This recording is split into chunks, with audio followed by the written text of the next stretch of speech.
ईश्वर स्वामी जी पधारे हैं।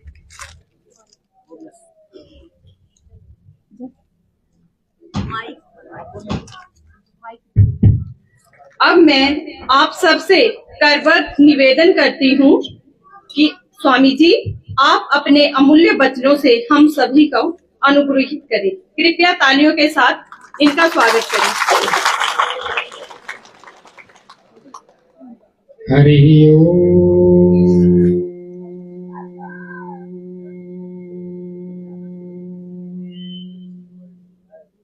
नमो ब्रह्मादिभ्यो ब्रह्म विद्या संप्रदाय कृतेभ्यो वंश ऋषिभ्यो महद्भ्यो नमः गुरुभ्यः। सर्वोपप्लव रहिता प्रज्ञान गणा प्रतिदर्थ्यो ब्रह्मैवाहमस्मि। नारायणं पद्मभवं वसिष्ठं शक्तिं च तत्पुत्रं पराशरं च व्यासं सुखं गौड़पदं महन्तं गोविंद योगेन्द्रं अथा श्री शिष्यं श्री शंकराचार्यम् अथा श्री पद्मपादं च हस्तामलकं च शिष्यं तं तोटकं वारुतिकारम् अन्यान् अस्मद्गुरुं संततम् आनतोऽस्मि। श्रुति स्मृति पुराणानाम् आलयं करुणालयं नमामि भगवत्पादं शंकरं लोकशंकरं शंकरं शंकराचार्यं केशवं बादरायणं सूत्र भाष्य कृतौ वंदे भगवन्तौ पुनः पुनः। ईश्वरो गुरुरात्मेति मूर्ति भेद विभागिने व्योमवत् व्याप्त देहाय दक्षिणामूर्तये नमः। श्री राम जय राम। जोर से बोलिए। श्री राम जय राम जय राम। श्री राम जय राम।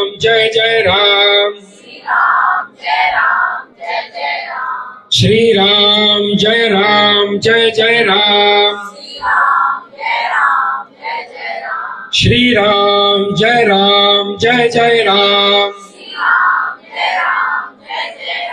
श्री राम जय राम जय राम। धर्म की अधर्म का प्राणियों में विश्व का गौ माता की भारत माता की वंदे नमः पार्वती पते हर हर हर महादेव। मंच में समुपस्थित मेरे दक्षिण भाग में द्वे साध्वी वृंद, मेरे वाम भाग में संत वृंद और हमारे राष्ट्रीय स्वयंसेवक संघ के उपस्थित प्रचारक बंधु, मैंने जो यह मंगलाचरण अभी किया ये हमारी सनातन परंपरा को दर्शाता है।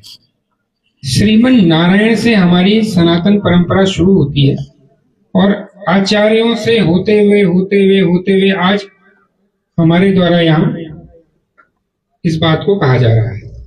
तो ये जो परंपरा है ये 1,97,29,59,000 वर्ष पुरानी है। इतनी पुरानी सनातन परंपरा का हम निर्वाह कर रहे हैं। तो जो ये हिंदू शब्द है, उत्तर में हिमालय से दक्षिण में इंदु सरोवर के मध्य में जितनी भी सभ्यताएं रहती हैं, जो ये सभ्यता हमारी रहती है, इसको हम कहते हैं हिंदू। हिमालय से ही लिया है और इंदु सरोवर से हमने इंदु का अपनाया और इससे मिलके बना हिंदू। वही कहते हैं कि सिंधु नदी के किनारे अपभ्रंश रूप से हिंदू हो गया। ये भी एक मान्यता है, लेकिन जो सत्य मान्यता वो यह है कि हिमालय से इंदु सरोवर, उत्तर से दक्षिण के मध्य में जो सभ्यता रही उसे हम हिंदू कहते हैं। और इस हिंदू सभ्यता ने पंच महाभूतों की उपासना की, जल अग्नि पृथ्वी वायु आकाश। इन पंच महाभूतों की उपासना करने वाले जो सभ्यता है उसे हम कहते हैं हिंदू। और जो ये पंच महाभूत हैं ये हैं सनातन। सनातन का अर्थ होता है जो न जिनका हमें उद्गम नहीं पता और अंत नहीं पता है। ये अपने प्रकृति के मूल स्वरूप से उत्पन्न होते हैं और उसी में समा जाते हैं। ये स्वयं प्रकृति ही है। या देवी सर्वभूतेषु प्रकृति रूपेण संस्थिता। तो हमारा जो उपासना पद्धति है वो सनातन है। क्या है? सनातन। और इस मध्य में रहने वाले जो हम हैं, हम क्या हैं? हिंदू। इन पंच महाभूतों की जो उपासना है, इस उपासना के अंतर्गत इनके 5 प्रधान देवता हैं जिनको हम पूजते हैं दैनिक जीवन में। सदा भवानी दायिने और सन्मुख रहे गणेश, पंचदेव रक्षा करें ब्रह्मा विष्णु महेश। इन 5 देवों की उपासना की पद्धति हमको इन पंच महाभूतों के मूल स्रोत पर लेके जाती है। जो ये पंच परिवर्तनों में जो अभी माता जी ने, यहाँ साध्वी जी ने कहा कि स्व का बोध है, इस स्व के बोध में जाने के लिए हमें अपने पंच महाभूतों पे अभ्यास करना पड़ता है, इसकी शुद्धता करनी पड़ती है। उसके लिए हमारे शास्त्र में योग शास्त्र है, पातंजलि योग सूत्र है।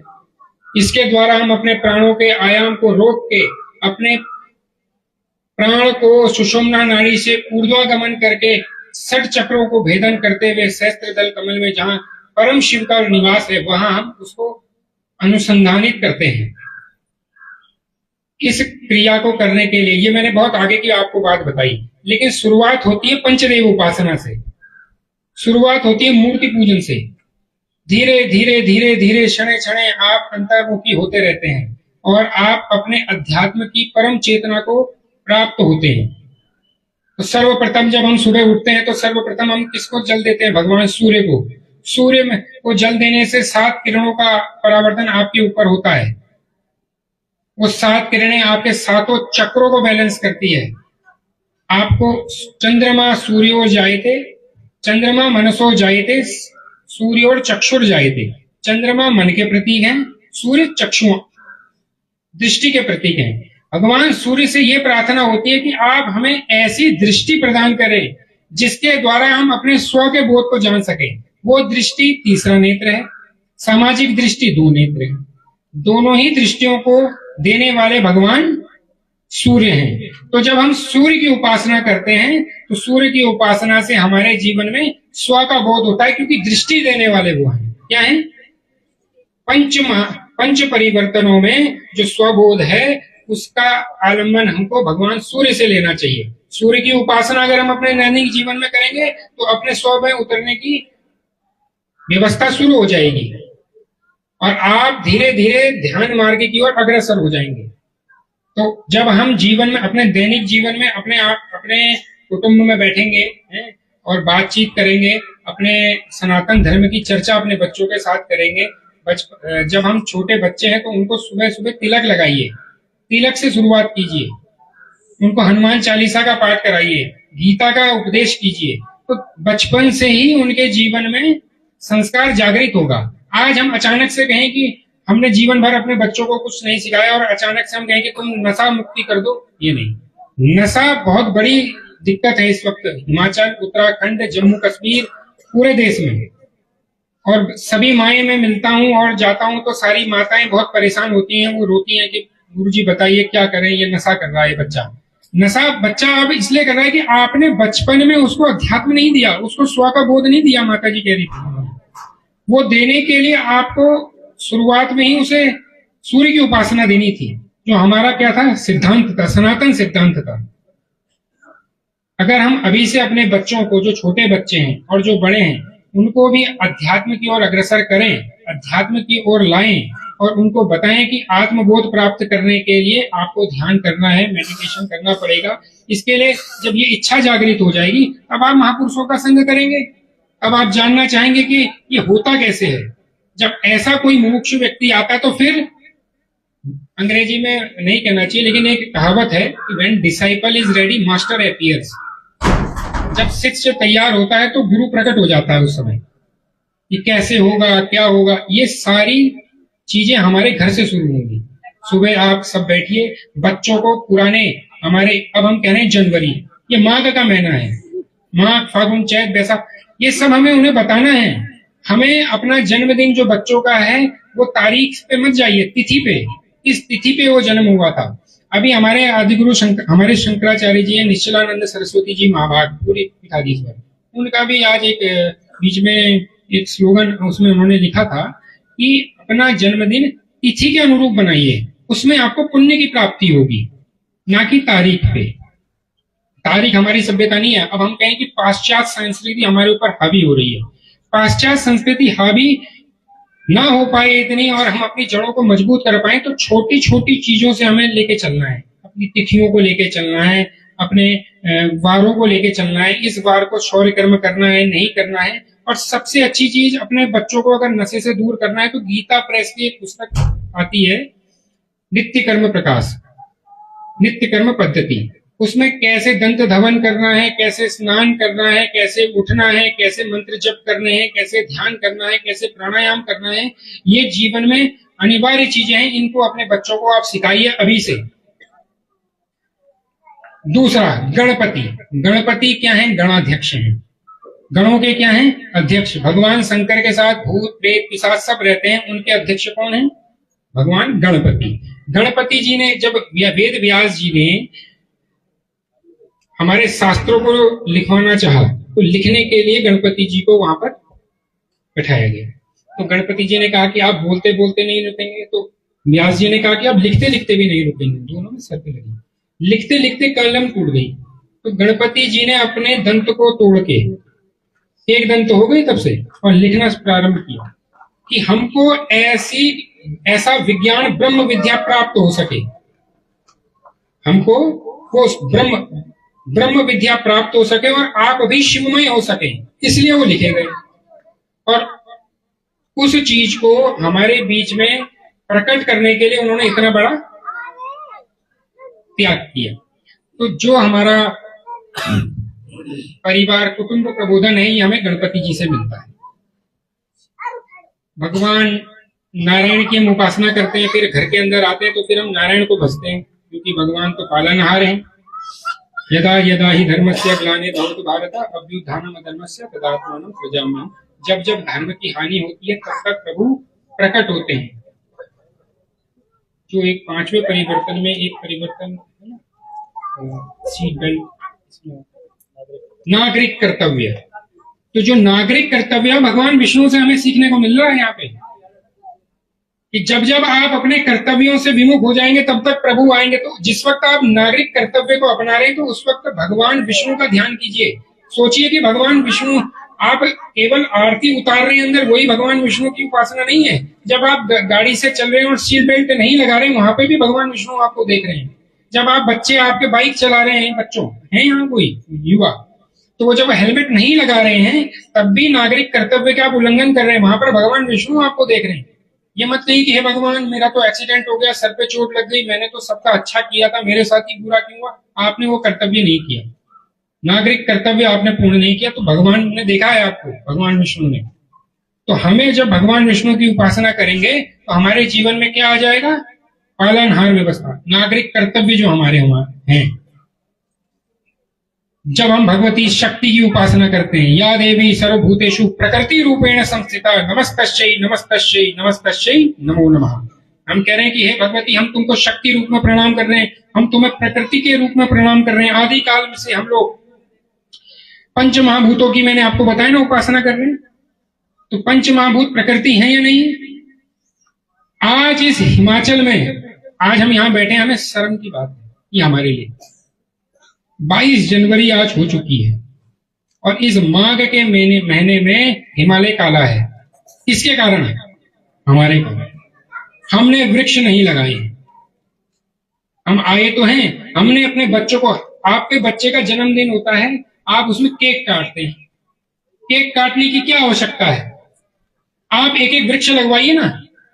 वो हर साल एक एक वृक्ष लगाए, और जब वो 25 साल का वो बच्चा हो जाएगा तो उसके 25 वृक्ष तैयार रहेंगे नहीं रहेंगे? तो आने वाले समय में हम कितना अपने पर्यावरण को बचा सकते हैं। सबसे बड़ी अभी आपदा इस समाज में यह है कि पर्यावरण आपदा है इस सदी की। इस माघ के महीने में आप, हमारे हिमालय में बर्फ नहीं है और इसका हमारे अंदर पीड़ा होनी चाहिए, बच्चे के अंदर पीड़ा होनी चाहिए। आप अपने बच्चों से आज ही संकल्प करें कि एक एक वृक्ष लगवाएंगे। आप स्वयं भी लगाएंगे, अपने पितरों के नाम से लगाएंगे, और वो हम भी इसको प्रयास करेंगे, हम सब मिलकर प्रयास करेंगे कि हिमालयी क्षेत्र में चीड़ के पेड़ों को हटा के उस जगह पर हिमालय के जो पानी को खींचने वाले पेड़ हैं, खींचने वाले पेड़ है, फणियाट है, बांज है, सीलंग है, इस प्रकार, और ये बुरांस है, इस प्रकार के वृक्षों को हम रोपित करेंगे। इसके द्वारा देखिए आज 800 AQI कहाँ पहुंच गया है, दिल्ली में। लोग सांस नहीं ले पा रहे हैं। वो कह रहे हैं कि वो वाटर स्प्रे करवाएंगे और ऊपर से आर्टिफिशियल बारिश होगी, उसके बाद वो पॉल्यूशन नीचे आएगा। ऐसा नहीं। आज दिल्ली भी अगर सांस ले पा रहा है तो हिमाचल के कारण, क्योंकि यहाँ वृक्ष हैं। दिल्ली में तो है ही नहीं, वहां तो कूड़े का पहाड़ है पूरा।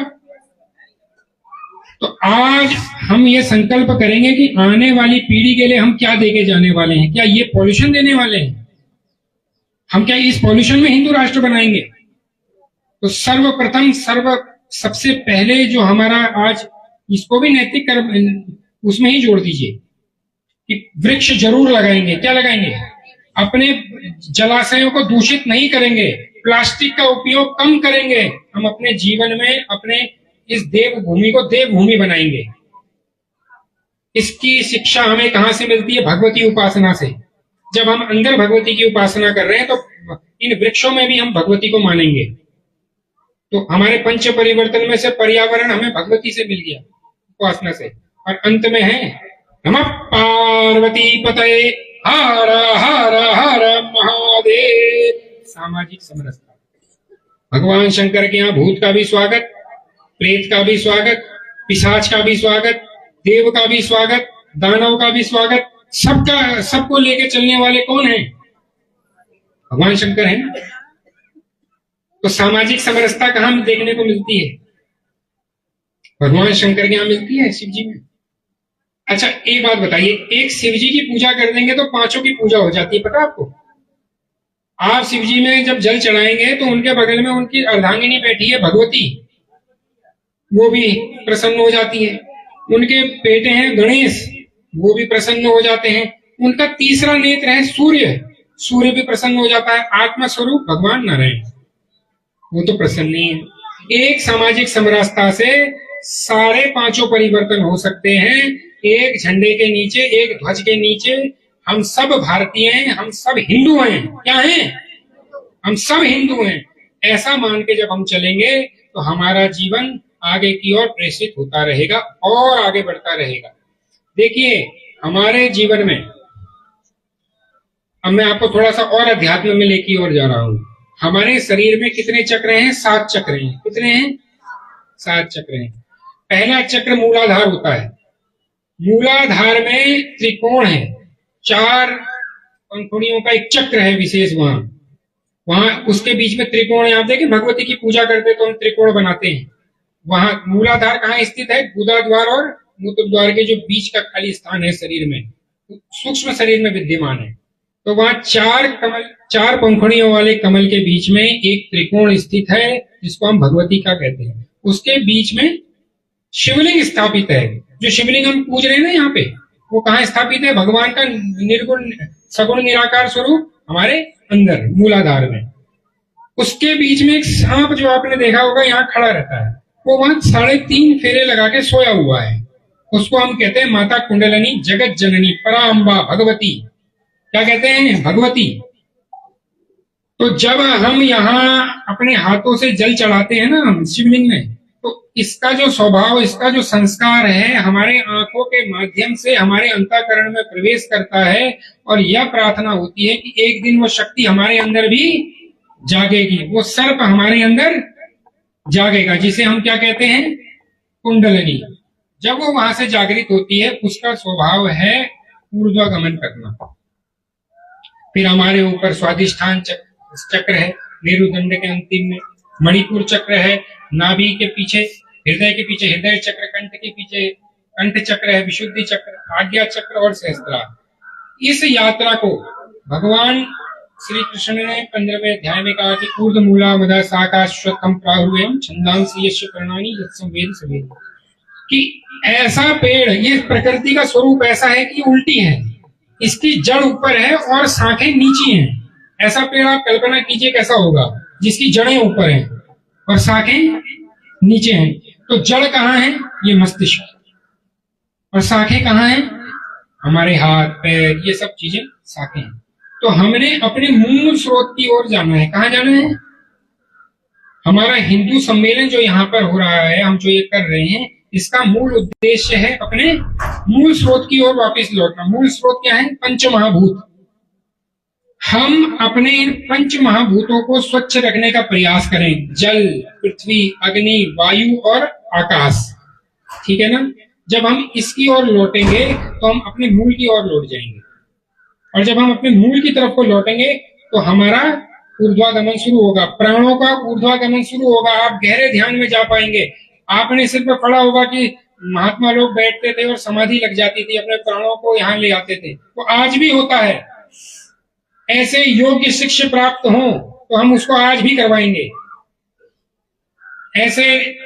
ऐसे प्राप्त होने के लिए सभी माताओं ने, ऐसे युग पुरुषों को प्राप्त करने के लिए ऐसी माताओं ने अपने बच्चों को बचपन से ही, जब वो बच्चा गर्भ में होता है तब से ही अध्यात्म की शिक्षा देनी है।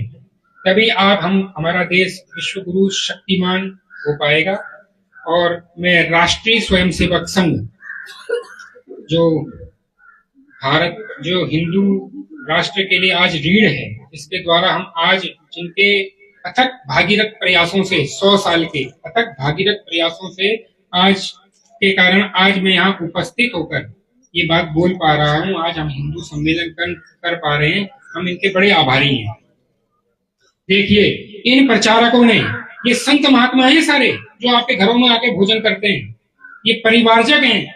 इन्होंने भरी जवानी भारत भूमि के लिए लगा दी, इस हिंदू राष्ट्र को बनाने के लिए लगा दी, इस धर्म के लिए लगा दी, पूरी जवानी लगा दी। ना कोई बिजनेस किया, ना कोई विवाह किया, ना कोई घर बनाया। लोगों के घरों में रह के भिक्षा कर करके एक सन्यासी की तरह इन्होंने जीवन जिया और कर्म योग को अपना आगे बढ़ाया। मैं ऐसे प्रचारकों को प्रणाम करता हूं और उनकी माताओं को, धन्य है वो माताएं जिन्होंने ऐसे प्रचारकों को जन्म दिया और भारत भूमि के लिए समर्पित कर दिया कि जाओ और भारत भूमि के लिए आप कुछ करो। बताओ, इनकी माताओं को इच्छा नहीं होगी कि इनके भी बच्चे होते, हमारी भी बहुएं होती। सन्यास में तो फिर भी था कि हाँ बेटा चला गया है जैसे हमारे, लेकिन गृहस्थ में नहीं, इस सामाजिक जीवन में रहते हुए, सामाजिक परिवेश में रहते हुए संत जीवन का निर्वाह कर रहे हैं। इसलिए बहुत जोरदार तालियां बजाइए इनके लिए और इनका समर्थन कीजिए। ये जब आए तो थोड़ा भोजन भी दीजिए, क्योंकि मेरे को याद है जब मैं हिमालय में था तो भोजन के लिए नहीं, सही बात है, भोजन के लिए हमें भी दिक्कत होती थी। और ये जितने हैं ये सब चलते हैं आप ही के लिए हैं, आप ही का हिंदुओं के लिए, हिंदू के कार्य के लिए, हिंदुत्व के ही जी रहे हैं। पूरा जीवन पूरा हिंदुत्व के लिए समर्पित है, भारत भूमि के लिए समर्पित है, भारत माता के लिए समर्पित है। ऐसे प्रचारकों की उन माताओं, आज वो कोक सफल हो गई। मैं उन माताओं को दंडवत प्रणाम करता हूं और राष्ट्रीय स्वयंसेवक संघ के लिए उज्जवल कामना करता हूं कि इनके द्वारा हमारा हिंदू राष्ट्र और आगे को बढ़े और हिंदू राष्ट्र घोषित हो। हर हर महादेव। ओम नमो नारायणाय।